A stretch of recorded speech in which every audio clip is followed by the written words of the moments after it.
Have you ever wondered how one person's ideas can quietly shape the way we think about society, even long after their name has faded from popular memory? Today we're going to explore the life of Franz Oppenheimer, a man who lived through turbulent times, who wrestled with questions of justice, freedom, and community, and who left behind a legacy that is still worth remembering. He wasn't a politician, he wasn't a revolutionary in the streets, but he was a thinker whose vision of society carried both idealism and realism in equal measure. Franz Oppenheimer was born in 1864 in Berlin, at a time when the German Empire was still finding its identity. He came from a Jewish family, and like many of his generation, his life was shaped by both tradition and the enormous social changes of the late 19th century. His father wanted him to pursue a respectable profession, so Oppenheimer first studied medicine. He became a doctor, practicing in working-class neighborhoods of Berlin, and it was in those neighborhoods, among the poor and the struggling, that he saw something that deeply unsettled him. People who were ill not only because of disease, but because of poverty, exploitation, and the weight of social inequality. That experience planted a seed. Oppenheimer realized that medicine could cure the body, but it couldn't cure the deeper sickness in society. He began to read economics and sociology, fields that were just beginning to emerge as disciplines in their own right. He grew fascinated with the question, why do some people prosper while others remain trapped in hardship? And more importantly, could society be reorganized so that prosperity and dignity were shared more equally?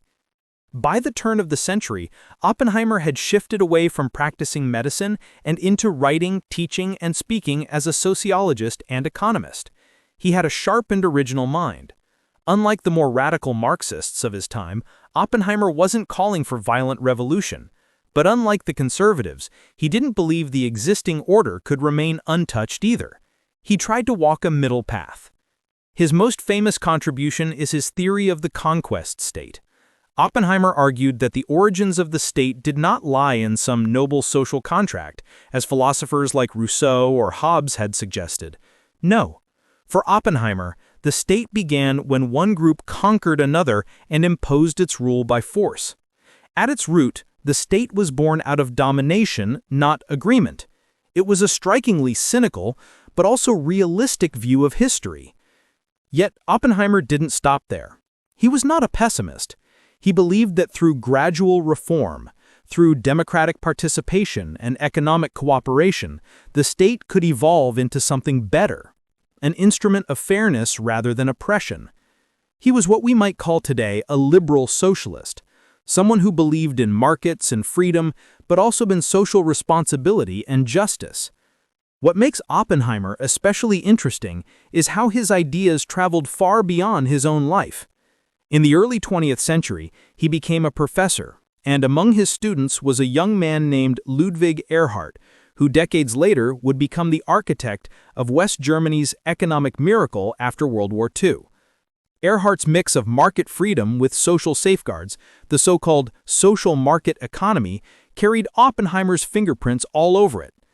In a sense, Oppenheimer's thought lived on in the rebirth of Germany after 1945, even though he himself did not live to see it. But Oppenheimer's influence wasn't only limited to economics. He was also fascinated with questions of community and cooperation.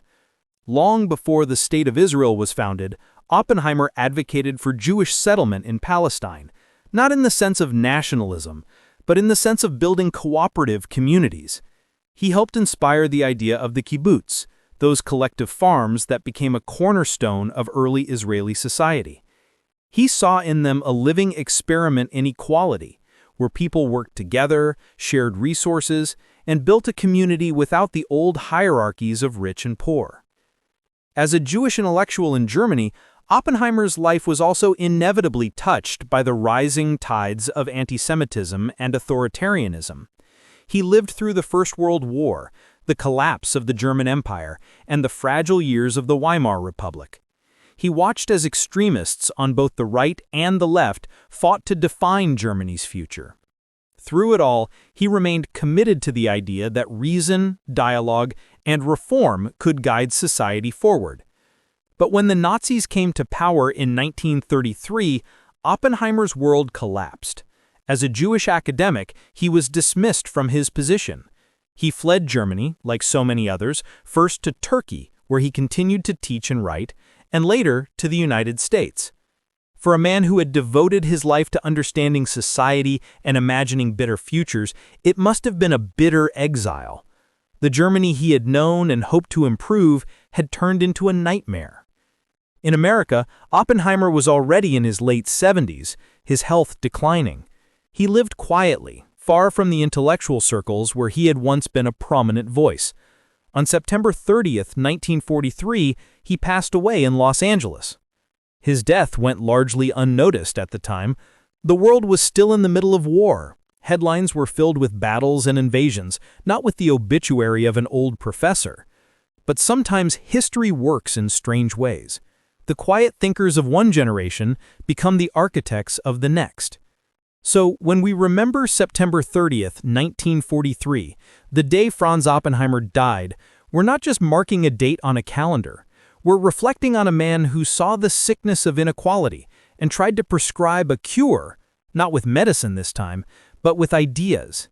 His story reminds us that change doesn't always come from the loudest voices or the most dramatic events. Sometimes it comes from the patient work of those who dared to imagine a better way for people to live together. And perhaps that's a lesson worth holding on to, that the quiet work of thought, of teaching, of writing, can ripple outward in ways we can't always predict. Franz Oppenheimer may not be a household name today, but his legacy continues in the principles of modern social democracy, in the cooperative movements that still exist, and in the very idea that society can and should be reformed for the good of all.